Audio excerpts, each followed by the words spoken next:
Hola, muy buenas tardes. Aprovechando estos segundos, bueno, muy agradecida de esta invitación. Vamos a presentar una situación clínica que es bastante infrecuente, pero que nos confiere algunos dolores de cabeza. Este es el PAP Agus con todo el estudio negativo. ¿Qué hacemos? Cono, le damos el alta.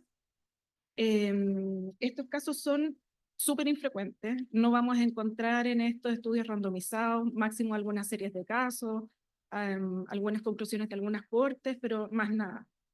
La frecuencia es muy baja de un PAP AGC entre 0,1 a 0,8 en PAP en fase líquida de todos los PAP. Se considera una citología de alto riesgo, dado que tiene una morfología celular, o sea, una tipía nuclear marcada, muy marcada para ser como considerada reactiva e inflamatoria, pero no lo suficiente para ser considerada como neoplásica. Por lo tanto, es una citología muy equívoca. Ya puede presentarse en procesos benignos, como principalmente hiperplasia microglandular, pólipos endocervicales, endometriales, metaplasia tubaria, o también en fenómenos reactivos, finalmente, cervicitis, inflamación, uso de dispositivos, radioterapia, y lo que a nosotros nos preocupa y nos, nos importa son los procesos neoplásicos, tanto escamosos como glandulares, HSIL, adenocarcinoma in situ, adenocarcinomas, tanto cervicales, endometriales, menos frecuente obviamente de las trompas, de los ovarios, e incluso podemos encontrar detrás de esta citología AGC cánceres de colon, de estómago, mama. Es ya súper infrecuente, pero están reportados.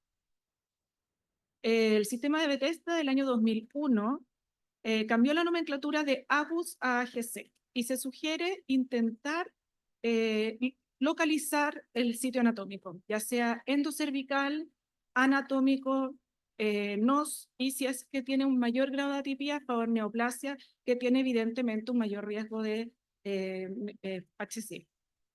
¿Dónde vamos a encontrar nosotros epitelio glandular? Bueno, todo el endometrio y todo el canal endocervical, ¿cierto? Pero no solamente en el canal endocervical, también tenemos que recordar que las glándulas se profundizan, tenemos criptas, donde también pueden ser sitios de generación de patología.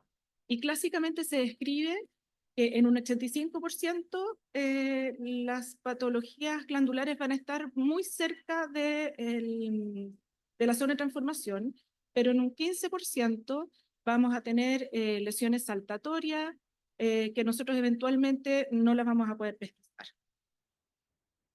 Por lo tanto, para el citopatólogo, cuando se encuentre con estos acúmulos celulares, realmente puede ser un desafío. Tenemos que tener en consideración que el PAP disminuye la patología escamosa y hace una excelente herramienta, pero no para la patología glandular. ¿Ya? No nos sirve mucho para eso. Además, estamos teniendo un aumento relativo del adenocarcinoma del cuello del útero.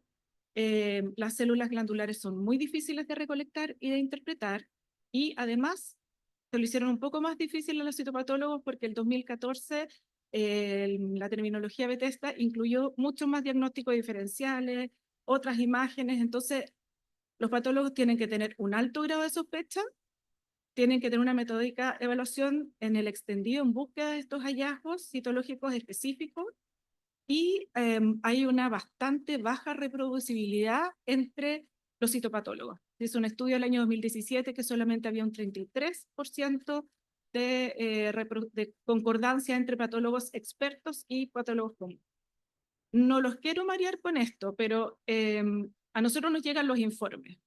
Y más o menos este es el flujograma que tienen que hacer los citopatólogos para poder definir cuando se encuentran con estas células hipercromáticas que están unas sobre otras, etcétera, el nucleolo, la cromatina, etcétera, para poder definir qué es, y más encima decir si es que son endometriales, si es que son endocervicales, etcétera. ¿Ya? Entonces, es difícil. Cuando se hace una correlación citohistológica, sabemos que en la gran parte de la mayoría de las veces nos vamos a estar encontrando con patología escamosa, ¿ya? en un mucho menor grado, adenocarcinomas in situ o adenocarcinomas propiamente tal.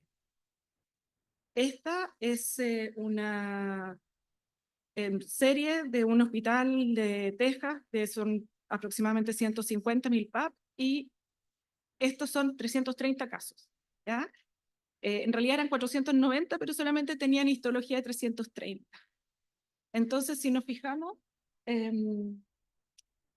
el rosado y el celeste, o sea, el rosado, el amarillo, el rosado y el moradito, todas esas corresponden a células glandulares como más AGS-NOS, etcétera, no favor neoplasia. Y por el otro lado vamos a ver que todo lo gris es patología benigna o reactiva, y el resto puede ser un 40% preneoplásico o neoplásico. Lo naranjo es escamoso, tanto HSIL como carcinoma escamoso de cuello del útero.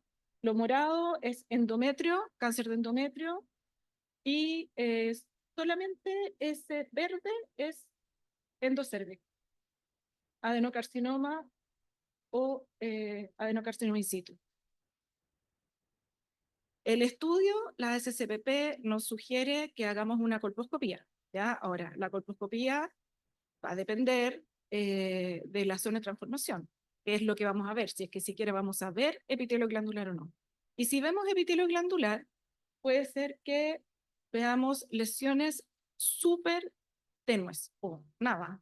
Un epitelio acetoblanco mínimo, de repente un punteado chiquitito por ahí, no vamos a ver mucho. Ya también nos dicen que hagamos un curetaje endocervical y en mujeres mayores de 35 años o en menores de 35 años, pero que tengan factores de riesgo de anovulación crónica, sangrado uterino normal, que sean obesas, una biopsia de endometrio. También se podría realizar una ecografía transvaginal como lo hacen en algunos otros centros. Todo esto es independiente del estatus de virus papiloma, ¿ya? Tenemos que también considerar que sobre 50 años tenemos más riesgo de cáncer de endometrio y en mujeres un poco más jóvenes podemos estar frente a casos de adenocarcinomas. Ahora quisiera incorporar la PCR dentro del organigrama, que no lo hemos mencionado hasta ahora. Entonces, sabemos que bien es variable, pero entre 30 y 40% de los PAP glandulares atípicos son virus papiloma de alto riesgo positivo. Si tenemos una paciente que tiene un AGC más un virus papiloma positivo, tenemos un 90% de sensibilidad y 75% de especificidad para signos más AIS. Y por otro lado, vamos a tener una probabilidad de una biopsia con HSIL 26 veces mayor. Al revés, un alto valor predictivo negativo con una PCR de alto riesgo negativo y una biopsia negativa nos podría servir muchísimo en la estratificación de riesgo de una paciente que les aparece un PAP-AGC. Acá tenemos una tabla que en realidad no era específicamente de esto, pero podemos ver que pacientes que fueron derivadas a estudio con PCR positivo, no especifica cuál, ¿ya? Y con una citología de referencia AGC, tiene un riesgo precolposcópico a 3 años de un 26%. Si en esa colposcopía se ven solamente hallazgos menores o normal, el riesgo baja a un 8% a 3 años, ¿ya? Pero 8% a 3 años igual sigue siendo un poco alto. ¿Qué pasa si es que nosotros ahora subdividimos y solamente ponemos ojo en lo que es el virus papiloma 16, 18 y 45? El riesgo basal de una paciente de tener un adenocarcinoma o un adenocarcinoma in situ es 0,05%, que aumenta en 10 veces si el virus papiloma en globo sale positivo. Si ya es un 16, un 18 o un 45, va a tener un riesgo de un 2%. Y si además esa paciente en ese minuto tiene una citología AGC, tiene un 12% de riesgo inmediato de adenocarcinoma o adenocarcinomis. Algo muy breve sobre la tinción dual, porque realmente es mínima, pero sí puede ser de muchísima utilidad para los patólogos. Como lo hablaban en la mañana, un P16 que está en el arriba, que solamente marca cafecito, eso es negativo. Esa es un acúmulo celular de una GC, y abajo en realidad es favor neoplasia, pero ahí están los dos, el café y el rojo. Entonces, puede ser de utilidad para el patólogo para poder determinar si estas células atípicas tienen ya riesgo transformante o no. Entonces, la tinción dual tiene una mayor sensibilidad y similar especificidad a la citología para SIN2, pero tiene pero el PCR tiene una mayor especificidad para SIN2. Interesante que la tinción dual fue positiva en un 13% para la citología AGC-NOS, pero un 80% para un PAP de adenocarcinoma. O sea, realmente nos podría servir como para diferenciar posteriormente y no tener que hacer procesos diagnósticos decisionales, ¿ya? ¿Qué pasa con el largo plazo? Ya, largo plazo de AGC, solo AGC no estamos incorporando virus papiloma. Esto es una corte sueca de más de 1 millón de pacientes, y llama la atención que solo el 54% de las pacientes que fueron derivadas por un PAP AGC tuvieron histología dentro de los 6 primeros meses. No así las pacientes que fueron derivadas por un HSIL, que tuvieron prácticamente un 90% de biopsia. Dentro de esas mujeres que se les hizo biopsia, el riesgo de cáncer invasor se mantuvo elevado hasta 6 años comparado con la paciente HSIL. La incidencia y la prevalencia de cáncer invasor fue mayor entre los 30 y 39 años, y la incidencia de cáncer de adenocarcinoma es 61 veces mayor que en citologías normales, y se mantiene elevada hasta 9 veces por los próximos 15 años. ¿Ya? Entonces ahí podemos ver en el segundo, el azulito es el PAP-AGC, y esa es la incidencia acumulativa, y vemos que se mantiene, abajo son los años, llega hasta 16 años, y se mantiene elevado. Con respecto al manejo, el manejo también no hay lineamientos categóricos ni muy claros, porque es una patología súper poco frecuente. Entonces, revisé 3 guías. La SCPP les dice en el fondo derivación con citología AGC, se le hace la colposcopía, el estudio, las biopsias, etcétera. Si no tiene ninguna patología, se va a un cotest al primero y al segundo año. Si está todo negativo, alta, con un cotest a los 3 años. Canadá ya es un poquitito más contundente. Vamos a solamente revisar la línea del medio. Ellos ya fueron derivados con un HPV positivo, ¿ya? Entonces, las pacientes con HPV positivo y con una citología ACG, si es que están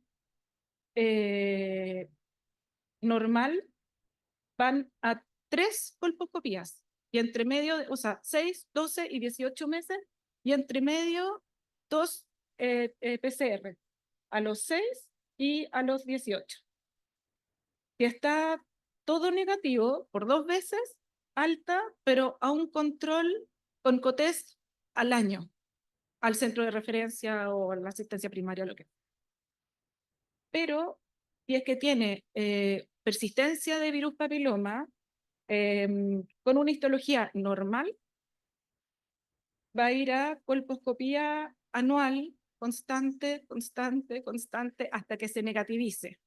¿Ya? ¿Cuánto tiempo? No sé, constante. ¿Ya? Y una vez que salgan 2 estudios negativos, se puede derivar a un cotest anual a su sistema habitual. Esta guía es la guía australiana, y lo que encuentro interesante es que incorpora en la colposcopía la zona de transformación. Si tenemos lesiones visibles, biopsia, no se encuentra nada, se repite después algo. Si tenemos una colposcopía donde no hay una lesión visible y con una zona de transformación tipo 1, tipo 2, bueno, se le hace todo el estudio y ahí eventualmente podemos repetir el cotest a los 12 meses o podemos realizar una escisión, hacer una conversación, digamos, podemos hacerlo, no podemos hacerlo.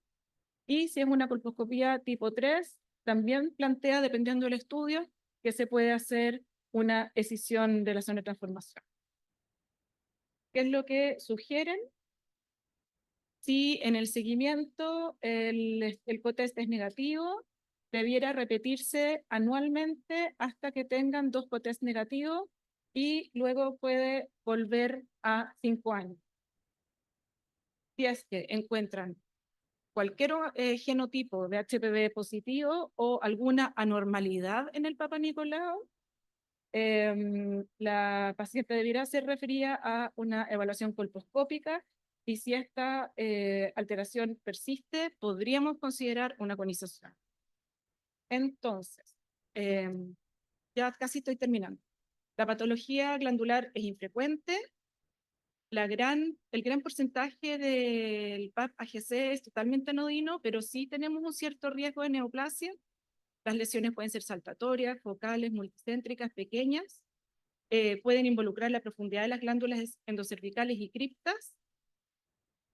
Y quizás debiéramos ir incorporando nuevas técnicas en el estudio de la patología glandular, porque las lesiones pueden ser imperceptibles a las colposcopías y para el patólogo. Entonces, la pregunta inicial era, el PAP-AGC con todo el estudio negativo, colpo, BPH, biopsia, ¿es necesario hacer cono o le damos el alta? Yo creo que lo primero que tenemos que hacer es hacer un seguimiento, ¿ya? ¿Y qué pasa si tenemos estos casos de PAP-AGC persistente o con virus papiloma persistente? Yo creo que, si bien no está nada escrito, digamos, sería conveniente hacer un... ¿Qué opinan ustedes? Muchas gracias.